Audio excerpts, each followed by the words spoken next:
Hello friends, ഞാൻ doctor Abhiram.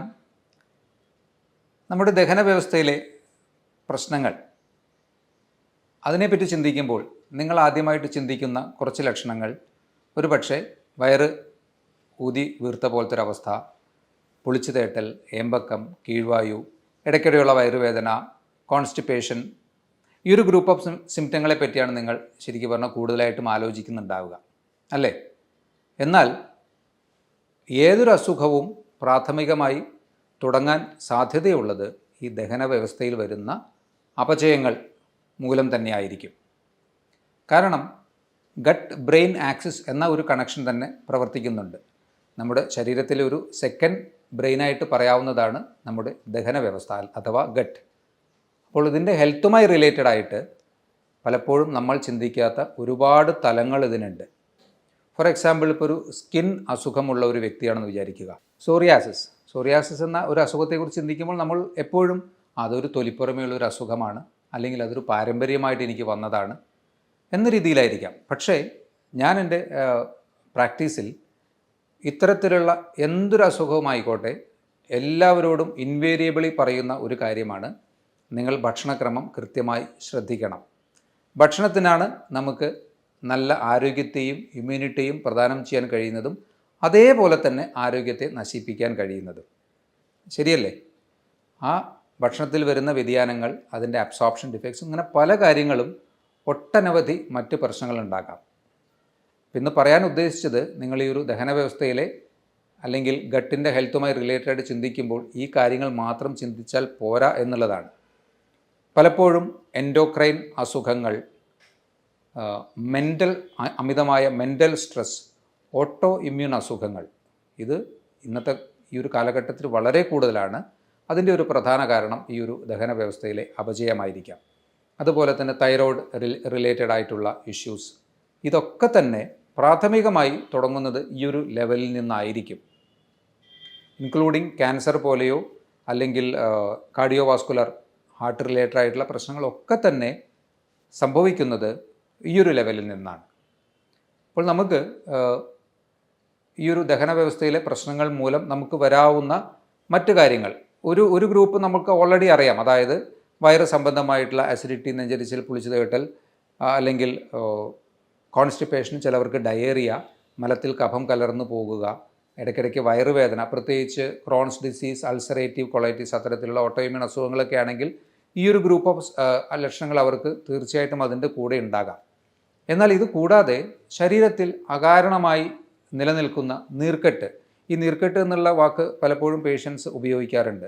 കാരണം അവർക്ക് പല സന്ധികളിലും വേദന, മേലൊട്ടാകെ ഒരു തരത്തിലുള്ള ഒരു വേദന അല്ലെങ്കിൽ കടച്ചിൽ, ഒരു സോർട്ട് ഓഫ് അൺഈസിനെസ്, അത് അവരുടെ ഡെയിലി ആക്ടിവിറ്റിയിൽ നിന്ന് കുറേയൊക്കെ അവരെ തടസ്സപ്പെടുത്തുന്നുണ്ട്. ആ ഒരു ലെവലിലേക്ക് വരെ ഈ നീർക്കെട്ട്, ഇത് ഇൻഫ്ലമേഷൻ അഥവാ ജോയിൻസിലോ അല്ലെങ്കിൽ ശരീരത്തിൻ്റെ പല ഭാഗങ്ങളിലോ നിൽക്കുന്ന ഇൻഫ്ലമേഷൻസാണ് ഈ നീർക്കെട്ട് എന്ന ഒരു രീതിയിൽ അവർക്ക് അനുഭവപ്പെടുന്നത്. ഈ ഒരു പ്രശ്നം ദഹന വ്യവസ്ഥയുമായി ബന്ധപ്പെട്ട് ഉണ്ടാകാം. പ്രത്യേകിച്ച് ആർത്രൈറ്റിസ് പോലെയുള്ള അസുഖങ്ങളൊക്കെ ഉള്ളവർ, അതിൻ്റെ പ്രാഥമിക പ്രശ്നം ഇവിടെ നിന്ന് തന്നെയായിരിക്കും തുടങ്ങുന്നത്. ഇതിന് എടുത്തു പറയാൻ കാരണം, പലപ്പോഴും ഈ ഓട്ടോ ഇമ്മ്യൂൺ ആർത്രൈറ്റിസോ അല്ലെങ്കിൽ സാധാരണ ആർത്രൈറ്റിസ് പോലെയുള്ള അസുഖങ്ങളൊക്കെ ഉള്ള വ്യക്തികളോട് ഈ ഫുഡിലൊരു കൺട്രോൾ വരുത്താനും ഇൻ്റർമീഡിയറ്റ് ഫാസ്റ്റിംഗ് ഒക്കെ എടുക്കാൻ പറയുമ്പോൾ അത്ഭുതകരമായ വ്യത്യാസങ്ങൾ കാണാറുണ്ട്. അപ്പോൾ നമുക്ക് ശരിക്കും പറഞ്ഞാൽ അവിടെ ജോയിൻറ്റിനെ ട്രീറ്റ് ചെയ്യുക എന്നുള്ളതിൻ്റെ കൂടെ തന്നെ അവരുടെ ആ ഒരു ഗട്ടിനെയും കൂടി ട്രീറ്റ് ചെയ്യണം. എന്നാലേ നല്ല രീതിയിൽ അതിൽ നിന്ന് വ്യത്യാസം വരാനും ഒരു മോചനം ലഭിക്കാനും സാധിക്കുകയുള്ളൂ. അടുത്തതായി ഇതുമായി ബന്ധപ്പെട്ട് വരാവുന്ന വേറൊരു പ്രശ്നം സ്ലീപ്പ് ഡിസ്റ്റർബൻസസ് ആണ്. ഇന്ന് ഒരു പൊതുവെയുള്ളൊരു ശീലം എന്നുള്ളത്, പലരും ഇപ്പോൾ അതിൽ വ്യത്യാസങ്ങൾ വരുത്താൻ ശ്രമിക്കുന്നുണ്ട്. പക്ഷേ പലരുടെയും ജോലിയുമായി ബന്ധപ്പെട്ടൊക്കെ ലേറ്റ് നൈറ്റായിട്ടുള്ള സുഭിക്ഷമായ ഭക്ഷണം, രാത്രിയാണ് ഏറ്റവും കംഫർട്ടബിളായിട്ടിരുന്നിട്ട് വയറ് നിറച്ച് ഭക്ഷണം കഴിക്കുക. അത് ഏകദേശം ജോലിയെ കഴിഞ്ഞൊരു 9 മണിക്ക് വീട്ടിലെത്തിയാൽ 10 മണിക്ക് കഴിക്കുന്നു, 10:30-11 മണിയോടുകൂടി കിടക്കുന്നു. ഏറ്റവും അപകടം പിടിച്ച ഒരു പ്രശ്നമാണത്. നിങ്ങൾ ലോകമൊട്ടാകെയുള്ള ഹെൽത്തി ആയിട്ടുള്ള ഗ്രൂപ്പ് ഓഫ് ആൾക്കാരെ നോക്കിയാൽ മനസ്സിലാകും, ശരിക്ക് കുറച്ച് നേരത്തെ ഭക്ഷണം കഴിക്കുന്ന ഒരു ഗ്രൂപ്പ് ഓഫ് ആൾക്കാർക്ക് അസുഖങ്ങൾ പൊതുവെ കുറവായിരിക്കും. അവർക്ക് നല്ല രീതിയിലുള്ള ഉറക്കവും കിട്ടും. കാരണം ഒരു 7 മണിക്ക് നിങ്ങൾക്ക് ഭക്ഷണങ്ങൾ വൈകുന്നേരത്തെ ഭക്ഷണം കംപ്ലീറ്റ് ചെയ്യാൻ പറ്റുമെങ്കിൽ ഏറ്റവും ബെസ്റ്റാണ്. ഇനിയിപ്പോൾ ലേറ്റ് നൈറ്റ് ജോലി ചെയ്യുന്നവരാണെങ്കിൽ ശരിക്കും നിങ്ങളൊരു 7 മണിക്ക് ഒരു കുറച്ച് ഫ്രൂട്ട്സ് ആൻഡ് സാലഡ്സ് പോലത്തെ ഒരു ഭക്ഷണമോ അല്ലെങ്കിൽ ഒരു എഗ്ഗ് അതിനോടനുബന്ധിച്ച് വളരെ ലഘുവായിട്ടുള്ളൊരു ഭക്ഷണമോ കഴിക്കുകയാണെങ്കിൽ തീർച്ചയായിട്ടും അത് ധാരാളമാണ്. തിരിച്ച് വീട്ടിലൊരു 10 മണിക്ക് എത്തി 10:30 നിങ്ങൾ റിലാക്സ് ചെയ്ത് കിടക്കുകയാണെങ്കിൽ ഒരു പ്രശ്നവും ഉണ്ടാകില്ല. അതുപോലെ തന്നെ ഭക്ഷണം കഴിച്ചതിന് ശേഷം കുറച്ച് സമയം ഒരു അരമണിക്കൂർ നടക്കാം. സ്ലോ ആയിട്ട് നടന്നാൽ മതി. എന്നിട്ട് 1 മണിക്കൂറൊക്കെ ഉണ്ട് കിടക്കുന്നത്. തീർച്ചയായിട്ടും ഈ ഉറക്കമില്ലായ്മ പലരും പറയുമ്പോൾ അവരോട് പറഞ്ഞു കൊടുക്കാറുള്ളൊരു കാര്യമാണിത്. അതിൽ നല്ലൊരു വിഭാഗം ആൾക്കാർക്കും ഇതുകൊണ്ട് തന്നെ ആ ഉറക്കത്തിൻ്റെ പ്രശ്നങ്ങൾ തീർന്നു കിട്ടാറുണ്ട്. സ്ലീപ്പ് ഡിസ്റ്റർബൻസസ്, രാത്രിയൊക്കെ എഴുന്നേറ്റിരിക്കേണ്ടി വരിക, പലപ്പോഴും ഈ GERD, അതായത് പകുതി ദഹിച്ച ഭക്ഷണങ്ങൾ കുറച്ച് നമ്മുടെ ആമാശയത്തിൽ നിന്ന് മേലോട്ട് തള്ളി വരുന്നൊരവസ്ഥ, ഇതൊക്കെ ഈ അമിതമായ ഭക്ഷണശീലവും ലേറ്റ് നൈറ്റ് ഭക്ഷണ ശീലവും രാത്രി സുഭിക്ഷമായി ഭക്ഷണം കഴിക്കുന്നതൊക്കെ കൊണ്ട് വരാവുന്ന പ്രശ്നങ്ങളാണ്. അതുകൊണ്ട് സ്ലീപ്പ് ഡിസ്റ്റർബൻസസ് പലപ്പോഴും ഉണ്ടാകുന്നത് ഈ ഒരു ഗട്ട് ഹെൽത്തി അല്ലാത്തൊരവസ്ഥയിൽ നിന്നാണ്. മറ്റൊന്ന് ഓൾറെഡി സൂചിപ്പിച്ചൊരു കാര്യമാണ് ഓട്ടോ ഇമ്മ്യൂൺ അസുഖങ്ങൾ. ഇതിൽ നല്ലൊരു വിഭാഗം, പ്രത്യേകിച്ച് വയറിനെ സംബന്ധിക്കുന്ന ഓട്ടോ ഇമ്മ്യൂൺ അസുഖങ്ങളായിക്കോട്ടെ, ജോയിൻറ്റിനെ സംബന്ധിക്കുന്നതായിക്കോട്ടെ, സ്കിന്നിനെ സംബന്ധിക്കുന്നതായിക്കോട്ടെ, പ്രത്യേകിച്ച് ഇപ്പോൾ സോറിയാസിസ് പോലത്തെ ഒരു അസുഖമുള്ളൊരു വ്യക്തിയോട് നിങ്ങൾ അങ്ങനെയുള്ളൊരു വ്യക്തി ശരിക്കും പറഞ്ഞാൽ ഈ ഒരു ഭക്ഷണക്രമത്തിൽ നല്ലതുപോലെ ശ്രദ്ധിച്ച്, അല്ലെങ്കിൽ ഒരു ജോയിൻറ്റ് പ്രശ്നമുള്ളൊരു വ്യക്തിയാണെങ്കിൽ ഭക്ഷണക്രമത്തിൽ നല്ലതുപോലെ ശ്രദ്ധിച്ച് ഒരു ഇൻ്റർമീഡിയറ്റ് ഫാസ്റ്റിങ്ങിലേക്ക് പോയി കഴിഞ്ഞാൽ അധികം താമസിയാതെ തന്നെ അത് നല്ല രീതിയിൽ കുറഞ്ഞു വരാനും നമ്മൾ മാറില്ല എന്ന് വിചാരിക്കുന്ന പല അവസ്ഥകളിൽ നിന്നും നമുക്ക് പൂർണ്ണമായി മോചനം കിട്ടാനും സാധ്യതയുണ്ട്. പക്ഷേ ഇവിടെ നിങ്ങൾ ശ്രദ്ധിക്കേണ്ട ഒരു കാര്യം, വൺസ് നമുക്ക് ആ ഒരു അസുഖത്തിൽ നല്ല രീതിയിൽ കുറവ് കിട്ടിക്കഴിഞ്ഞാൽ പിന്നെ വീണ്ടും പഴയതുപോലെയാവും. ഇത് ഓക്കെയാണ്, കുഴപ്പമില്ല. ഇവിടെ നിങ്ങൾ മനസ്സിലാക്കേണ്ടത് നിങ്ങൾക്ക് ഓൾറെഡി ആ ഒരു ടെൻഡൻസി ഉണ്ടായിരുന്നു. കാരണം അത്തരത്തിൽ ഭക്ഷണം കഴിക്കുന്ന എല്ലാവർക്കും ആ പ്രശ്നം വരുന്നില്ല. അപ്പോൾ ഓൾറെഡി ആ പ്രശ്നം വന്നൊരു വ്യക്തി തീർച്ചയായിട്ടും അതൊരു ലൈഫ് ലോങ് നല്ലൊരു പ്രാക്ടീസാണല്ലോ, നമ്മുടെ ഹെൽത്തിനെ നല്ല രീതിയിൽ ബൂസ്റ്റ് ചെയ്യുന്നൊരു പ്രാക്ടീസാണല്ലോ. അതുകൊണ്ട് അത് കണ്ടിന്യൂ ചെയ്തു പോവുക. നമുക്ക് നന്നല്ലാത്ത ആ ഒരു മെത്തേഡ് ഉപേക്ഷിക്കുക.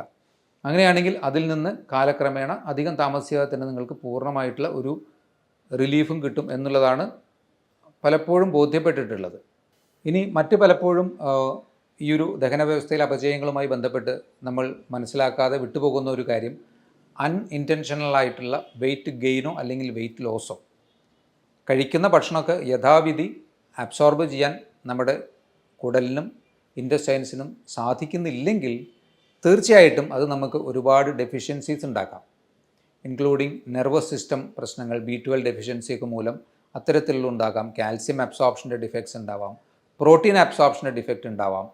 അതുമൂലം നിങ്ങൾക്ക് വെയിറ്റ് കുറയാനൊക്കെ സാധ്യതയുണ്ട്.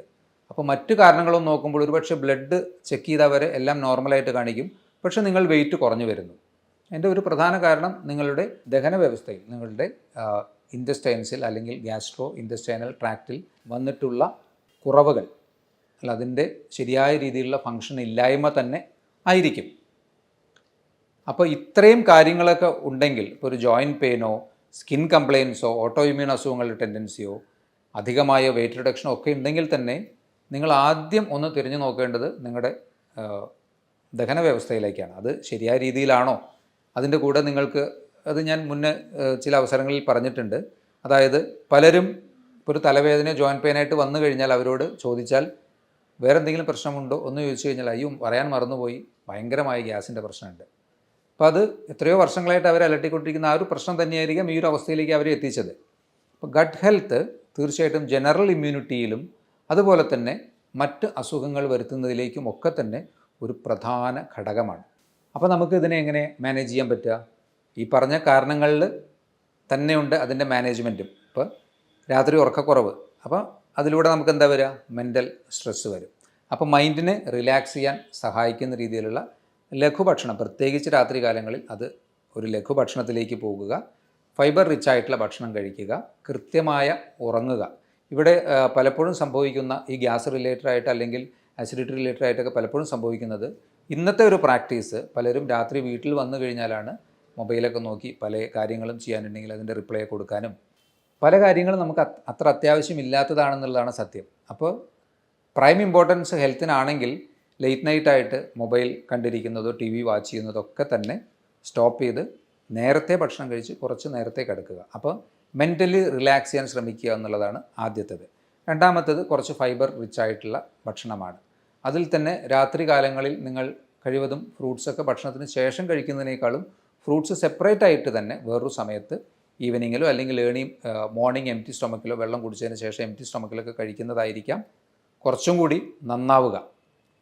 അപ്പോൾ ആ ഒരു പ്രാക്ടീസ് കൊണ്ടുവരിക. മൂന്നാമത്തേതായിട്ട് വളരെ പ്രധാനപ്പെട്ട ഒരു കാര്യമാണ് ഈറ്റ് സ്ലോലി, സാവധാനം ഭക്ഷണം കഴിക്കുക. ഞാൻ പറയുന്ന കാര്യം ശരിയല്ലേ എന്ന് വേണമെങ്കിൽ ഒന്ന് ടെസ്റ്റ് ചെയ്ത് നോക്കിക്കോളൂ.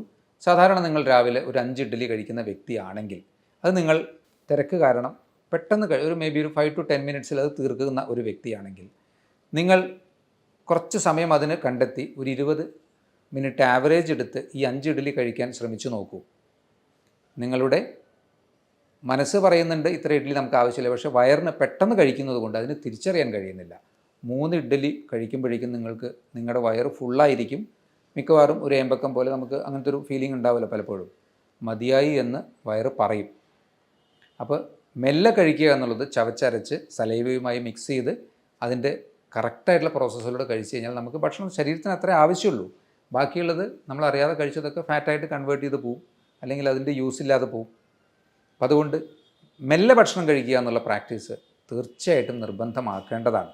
അതുപോലെ ഭക്ഷണത്തിൻ്റെ കൂടെ അധികം വെള്ളം കുടിക്കാതിരിക്കുക. അതുപോലെ ചായ അത്തരം പാനീയങ്ങളൊന്നും ഭക്ഷണത്തിൻ്റെ കൂടെ കഴിക്കേണ്ട. അത് ആവശ്യമുണ്ടെങ്കിൽ അത് വേറെ തന്നെ കുടിക്കുക. ഭക്ഷണത്തിൻ്റെ കൂടെ മിനിമം വെള്ളം കുടിക്കുക. ഭക്ഷണം കഴിഞ്ഞ് 1 മണിക്കൂറൊക്കെ കഴിഞ്ഞ് നല്ലതുപോലെ എപ്പോഴും ഹൈഡ്രേറ്റഡ് ആയിരിക്കാൻ വേണ്ടി ശ്രദ്ധിക്കുക. ഇനി ദഹന വ്യവസ്ഥയെ നല്ലതുപോലെ പ്രൊമോട്ട് ചെയ്യാൻ സഹായിക്കുന്ന ഭക്ഷണങ്ങളാണ് പ്രോബയോട്ടിക്, പ്രീബയോട്ടിക്, അതൊക്കെ. അപ്പോൾ അതിൽ നമുക്ക് ഈസിലി അവൈലബിൾ ആയിട്ടുള്ള എപ്പോഴും ഉച്ചയ്ക്കൊക്കെ ഭക്ഷണം കഴിക്കുമ്പോൾ റെഗുലറായിട്ട് തൈര് കൂട്ടുന്നത് അല്ലെങ്കിൽ മോര് കൂട്ടുന്നത് തീർച്ചയായിട്ടും നല്ലതാണ്. ദഹന വ്യവസ്ഥയെ നല്ലതുപോലെ അത് സഹായിക്കും. അതുപോലെ തന്നെ വെളുത്തുള്ളി പോലെയുള്ള നല്ല ബാക്ടീരിയയെ ഉൽപ്പാദിപ്പിക്കാൻ സഹായിക്കുന്ന ഘടകങ്ങളും ഭക്ഷണത്തിൽ റെഗുലറായിട്ട് കുറച്ചെങ്കിലും ഉൾപ്പെടുത്തുന്നത് നല്ലതായിരിക്കും.